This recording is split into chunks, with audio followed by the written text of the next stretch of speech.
সকলকে জয় যিশু। আপনারা সকলেই কেমন আছেন? আশা করছি মহান ঈশ্বরের আশীর্বাদে এবং তাহার অনুগ্রহতে আপনারা সকলেই ভালো আছেন।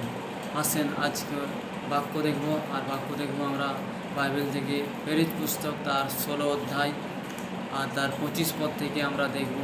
সেখানে আমরা একটি ঘটনা দেখতে পাই 25 পদ থেকে 34 পদ পর্যন্ত। সেখানে পৌল এবং সিল নামে দুই ব্যক্তিকে প্রভু যিশুর সুসমাচার প্রচার করার জন্য তাদেরকে সেই কারাবাসে বন্দি করেছিল। বন্দিগৃহে বা জেলখানায় তাদেরকে বন্দি করা হয়েছিল। তো সেই সময় আমরা দেখতে পাই যে সেখানে যে বন্দিগৃহে ছিল, জেলখানায় ছিল, সেখানে তারা ঈশ্বরের উদ্দেশ্যে প্রার্থনা করছিলেন ঈশ্বরের কাছে, এবং তার উদ্দেশ্যে স্তুতি এবং আরাধনা এবং তার মহিমার গান করছিলেন।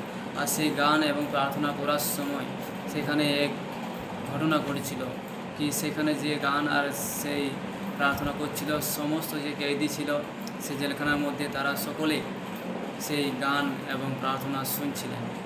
এবং সেই সময় হঠাৎ এক ভূমিকম্প হয় এবং সেই জেলখানার ভিত্তি সদ্য নড়ে যায় এবং সমস্ত দরজা বা যে কয়েদিদের শিকল বাঁধন ছিল সব কিছু খুলে যায়।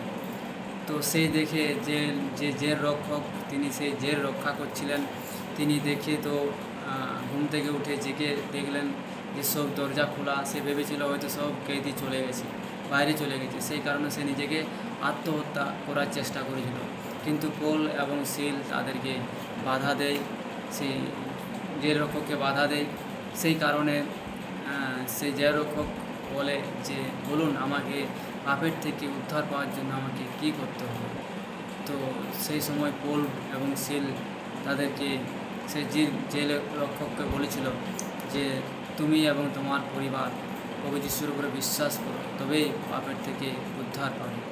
তো আমরা এই প্রকার দেখতে পাই। তারপর দেখতে পাই যে সেই জেল রক্ষক এবং তার পরিবার সেই প্রভু যিশুর উপরে বিশ্বাস করে এবং সেই বাক্য শুনে তাদের মুখ থেকে, এবং তারা বাপ্তিস্ম গ্রহণ করে।